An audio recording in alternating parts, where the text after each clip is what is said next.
The first question that arises is where to start carving.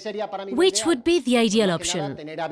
To remove the skin all over the ham, start slicing and combine slices from different parts of the jamón to make the perfect platter. There are 4 different flavors, 4 different aromas in any given jamón. For home consumption, it is always the best to start with the shank, la maza.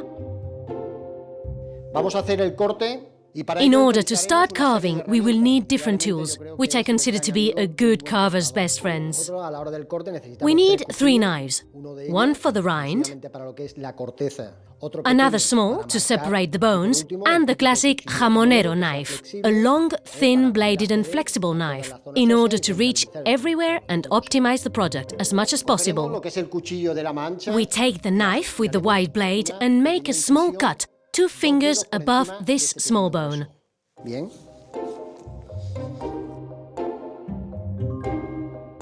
As you see, we will be removing the rind as we consume the ham. The temperature is very important when tasting an Iberian ham. We have 2 different temperatures to take into consideration.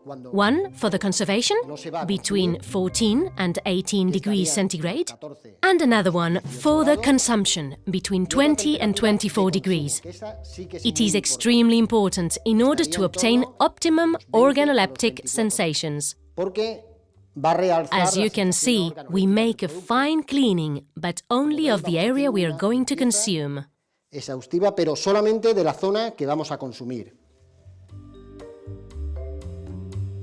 The first rashers of fat are not to be served, but we keep them aside to cover the ham and to preserve it once we have finished cutting.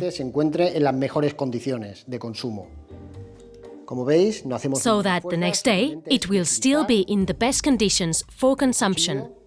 As you can see, we do not apply any pressure, but slice the knife smoothly over the meat.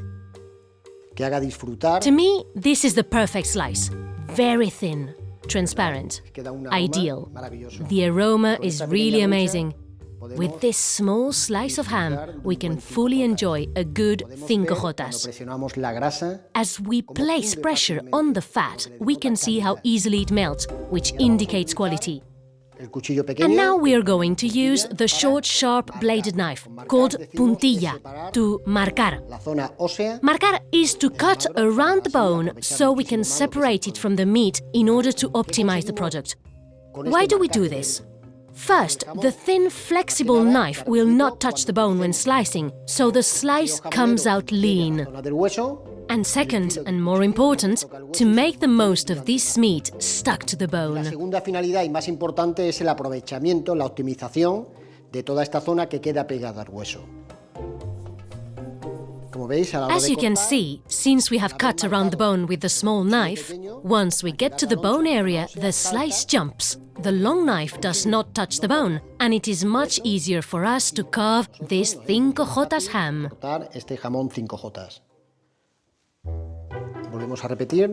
Now we take off the skin covering the next area to be carved, repeating what we did at the beginning.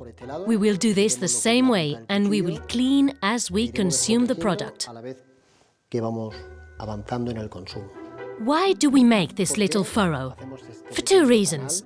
First, aesthetics, and second, and more importantly, because the furrow will retain some natural jamón oil that we will spread on the jamón before covering it up for the next carving session.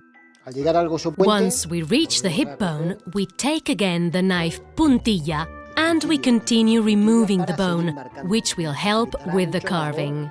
De lo que es el corte y la optimización del producto.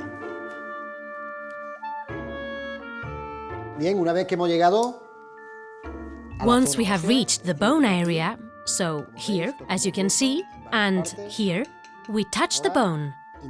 We will incline the knife in order to carve as much as we can from the shank, la maza. Para rentabilizar y aprovechar el producto todo lo que se pueda.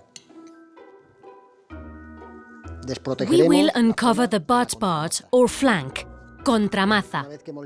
Once we have cleaned all the external area, we will get rid of this little bone, which is the meniscus. the knee. Primero, localizamos. Once we find it, we follow the bone towards the femur and we twist the wrist so the knife will end up in this position. En esta posición. Ahora, seguidamente lo que hacemos es Then we lever. palanca. No realizamos fuerza. We should porque not si force realizamos it. fuerza es que estamos haciendo la operación mal. The right way of doing it is twisting and then levering. Bien.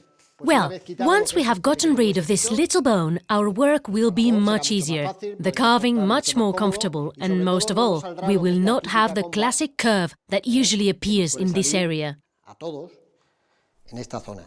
Una vez que hemos avanzado We el take corte, the small knife again to marcar once more. cuchillo pequeño y volvemos a marcar. It is simply to separate the bone area in order to make our task easy and to optimize the product. Para que nos facilite la labor y optimizar más el producto.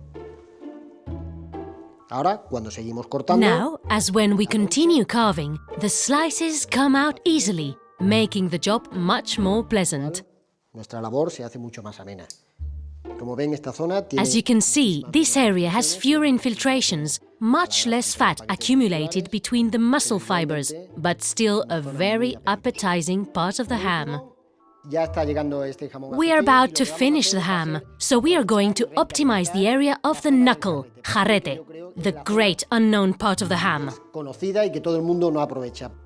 Disponemos We turn the ham a bit inclined, so we are able to cut wider slices. nos salgan mucho más anchas. Es una zona This is a part of the que ham tiene that sensaciones leaves en boca, such good sensations in the mouth. The flavors remain. pero como veis, As you see, if we turn the ham a bit, we can carve very appetizing slices. Last part, but not the least, is the knuckle, el jarrete.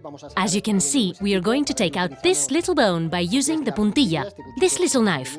And now, we simply make a... esta zona que bien la podemos lonchear o bien We can either slice it, either cut small chunks from this area. Delicious. cortado las diferentes That's partes it. del producto. We have just carved the 4 different parts of this jamón, optimizing, making the most of this CINCO JOTAS. Si unimos pureza de raza, If we combine purity of the race, Acorn's diet, the savoir-faire of the people from Jabugo, we obtain a CINCO JOTAS ham, which is a real Spain's national treasure.